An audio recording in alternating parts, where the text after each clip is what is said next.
Nggak semua mahasiswa itu pede buat ngomong di depan kelas. Mungkin ada juga yang takut salah, ada juga yang merasa malu gitu. Mahasiswa diminta aktif bertanya, cari revisi diri, diskusi, serta mempresentasikan hasil kerjaan sendiri. Lingkungan kelas yang kurang suportif itu bisa bikin mahasiswa menjadi makin pasif. Contohnya, kalau dosen cuma kasih tugas kelompok, tapi harinya itu kurang jelas, atau teman sekelompok yang kurang aktif, jadinya diskusinya itu malah nggak jalan gitu kan. Adanya miskomunikasi antara teman kelompok gitu. Pengetahuan itu dibangun sendiri sama peserta didik lewat pengalaman. Halo semuanya, kembali lagi dengan kita di podcast Huru Hara. Kita bakal ngobrolin sesuatu yang sering kali terjadi di dunia perkuliahan, yaitu soal resistensi perilaku belajar pada SCL atau kepanjangannya itu Student Centered Learning. Kalau dilihat dari sisi conditioning behavioristiknya dan juga mental mahasiswanya, kedengarannya berat ya judulnya. Tapi santai saja, kali ini kita bakal bareng-bareng bahas dengan bahasa yang lebih santai. Nah, kenalin aku Eri. Di sini aku bakal jadi host sekaligus moderator di obrolan kita kali ini. Dan aku juga nggak sendirian di sini. Bakal ada tamu yang nemenin saya, yaitu Jordan. Halo semuanya, aku Jordan. Nah, Jordan ini yang bakal jadi pakar teori kita untuk ngebahas dari segi teori dan fenomenanya. Nah, nanti di akhir juga bakal ada satu tamu nih. Dia itu bakal mantengin dan memberikan solusi-solusi dari obrolan kita bersama Jordan agar obrolan kita makin oke. Sekarang banyak banget kampus yang menuntut memakai metode SCL atau Student Centered Learning. Intinya mahasiswa itu dibuat secara aktif atau dituntut secara aktif, entah dari mau sisi diskusi, mencari masalah, serta berpikir kritis. Jadi mahasiswa itu nggak perlu harus disuapin oleh dosennya secara terus-menerus. Nah, tapi kenyataannya semua mahasiswa belum siap menerima seperti itu. Masih banyak yang pasif, malas diskusi, bahkan ngerasa canggung saat bersama dosennya. Saat dosennya itu nggak lagi ceramah, jadi mahasiswa itu merasa canggung. Nah, kira-kira kenapa sih bisa kejadian seperti itu? Mari kita kupas bareng-bareng. Oke, kita mulai dari Jordan dulu ya. Ke Jordan, di sini saya sudah menyiapkan beberapa pertanyaan. Nah, untuk pertanyaan pertama itu, menurut teori belajar, kenapa sih banyak mahasiswa yang resistensinya gitu pas harus ikut pembelajaran ala SCL ini? Oke, terima kasih Rina. Jadi kalau kita lihat dari sudut pandang behavioristik, jadi perilaku belajar seseorang itu dibentuk dari kebiasaan atau biasa disebut conditioning. Nah, coba deh kita bayangin dari SD sampai SMA itu kebanyakan peserta didik itu udah terbiasa banget sama pembelajaran yang berpusat kepada guru atau teacher student learning gitu. Nah, jadi di situ itu guru ngejelasin, jadi siswa cuma ngedengerin, ngecatat atau dan juga ngerjain tugas saja, gitu-gitu aja terus. Jadi karena pola itu diulang secara terus-menerus, jadi muncullah mindset bahwa pembelajaran itu cuma menerima informasi dari guru aja gitu. Nah, begitu kita masuk perkuliahan dan ketemu metode SCL atau Student Centered Learning, pola lama itu akan tiba-tiba berubah drastis banget gitu. Mahasiswa diminta aktif bertanya, cari revisi diri, diskusi, serta mempresentasikan hasil kerjaan sendiri. Ya wajar aja kalau muncul resistensi, soalnya kebiasaan lama masih lebih kuat ketimbang kebiasaan baru yang diharapkan. Oke. Nah, jadi bisa dibilang itu kebiasaan belajar dulu itu berbeda banget dengan cara belajar mahasiswa sekarang ya. Di teori behavioristik ada namanya konsep reinforcement atau penguatan. Nah, dulu waktu sekolah mahasiswa dapat reward cuma dengan diam dengan penjelasan guru. Nah, pas masuk SCL, sistem Student Centered Learning, bentuk penguatan berbeda. Mahasiswa baru dapat apresiasi kalau mereka aktif, diskusi, mikir kritis, atau bisa nyalahin masalah gitu. Sistem penguatan kayak gini nih yang bikin mahasiswa menjadi tidak nyaman atau nggak nyaman gitu. Nah, selain dari sisi behavioristik, gimana kalau kita lihat juga dari kesiapan mentalnya? Itu pengaruhnya gede banget ya, Nah, nggak semua mahasiswa itu pede buat ngomong di depan kelas. Mungkin ada juga yang takut salah, ada juga yang merasa malu gitu. Nah, ada juga yang takut dianggap nggak pinter sama teman-temannya. Belum lagi mereka soal kemampuan atur waktu, baca literatur, sama mikir kritis. Itu kan juga belum tentu udah berkembang secara optimal di semua orang gitu. Akhirnya banyak yang milih diem aja pas sesi diskusi itu berjalan di dalam kelas gitu. Padahal dalam sistem SCN itu mahasiswanya itu sebagai pemeran utama dalam sistem pembelajaran berlangsung.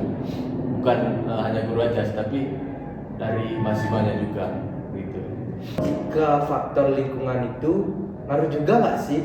Kalau faktor lingkungan itu ngaruh banget ya. Lingkungan kelas yang kurang sportif itu bisa bikin mahasiswa menjadi makin pasif. Contohnya kalau dosen cuma kasih tugas kelompok tapi arahnya itu kurang jelas, atau teman sekelompok yang kurang aktif jadinya diskusinya itu malah nggak jalan gitu kan. Adanya miskomunikasi antara teman kelompok gitu. Sebaliknya kalau dosennya bimbing secara pelan-pelan, terus suasana belajar bikin nyaman ngomongnya, mungkin mahasiswa itu akan menjadi lebih gampang beradaptasi dengan di dalam kelas itu sendiri. Gitu. Nah, kalau dikaitin sama teori belajar yang lain, fenomena ini bisa nggak sih dijelasin juga? Bisa banget Eri. Jadi kalau jika menurut teori konstruktivisme, pengetahuan itu dibangun sendiri sama peserta didik lewat pengalaman. Jadi maksudnya mahasiswa memang harus aktif membangun pengetahuan sendiri, bukan cuma menerima informasi dari mentah-mentah. Ya. Kalau dari teori kognitif, mahasiswa butuh proses penyesuaian ke cara berpikir yang baru. Mereka perlu belajar nyambung informasi lama sama informasi yang baru. Gitu. Jadi sebenarnya resistensi ini cuma bagian dari proses adaptasi terhadap perubahan sistem belajar aja. Wah, menarik banget tuh. Kalau dikaitin sama 4 pilar UNESCO, hubungannya gimana tuh? Hubungannya itu sama UNESCO itu erat banget Erik.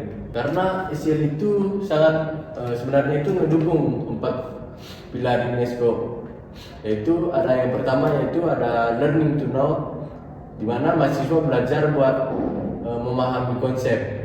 Yang kedua ada learning to do, di mana mahasiswa belajar mempraktikkan ilmunya. Yang ketiga ada learning to live together, di mana mahasiswa belajar kerjasama melalui diskusi. Dan yang terakhir ada learning to be. Di sini mahasiswa ngembangin karakter, tanggung jawab, sama kemandirian mereka. Makna makanya penerapan SCN ini sebenarnya tujuannya buat nyiapin kelulusan aja yang lebih siap hadapin dunia kerja dan kehidupan sosial nantinya, kayak gitu. Wah, makasih banget penjelasannya Jordan. Oke, sama-sama. Nah Jordan, kita belum sampai di penghujung acara. Aku punya satu lagi tamu nih. Siapa sih itu Erik? Ya, sudah mantengin dari belakang kamera. Kita panggil aja ya. Boleh nih, boleh. Sini dong Adi. Nah, bentar dulu Jordan ya. Saya mau ambil kursi buat Adi dulu. Dari sini Adi. Ini kursi. Halo Adi. Halo semua. Nah, Kabar? gimana? Oke. Nah, ini dia tadi tamu yang terakhir saya perkenalkan. Nah, Adi ini dia akan memberikan solusi. Setelah tadi kita obrol panjang lebar, dia akan memberikan solusi nih, dan dia akan merevisi supaya obrolan tadi semakin oke. Oh, Oke? berarti dari tadi semenjak kita ngobrol Ya. itu Adi ya yang ini ya? Ya, dia mantengin dari belakang kamera oh, tadi. Gitu ya. Oke. Nah, sekarang aku lempar ke Adi ini pertanyaan. Kamu siap Adi? Oke, siap. Nah, menurut kamu nih, solusi apa yang bisa diterapkan biar mahasiswa lebih gampang beradaptasi sama SCN? Oke, terima kasih Eri. Jadi gini. Jadi mahasiswa nggak langsung yang ke situ aja buat belajar sendiri. Tapi didampingi dulu pelan-pelan. Nah, kemudian yang kedua, pakai model problem based learning atau PBL. Mahasiswa dikasih masalah nyata, terus bareng kelompoknya mencari masalah dalam berbagai referensi. Jadi cara ini bagus banget buat isi cara berpikir kritis, sekaligus nanti rasa percaya diri mereka. Kemudian yang ketiga, manfaatin teknologi lewat pendekatan TPEC. Misalnya pakai Google Classroom, Padlet, Mentimeter, Quizzes, atau LMS kampus biar diskusinya jadi lebih seru dan gak monoton. Nah, terus kalau pendekatan STEAM gimana?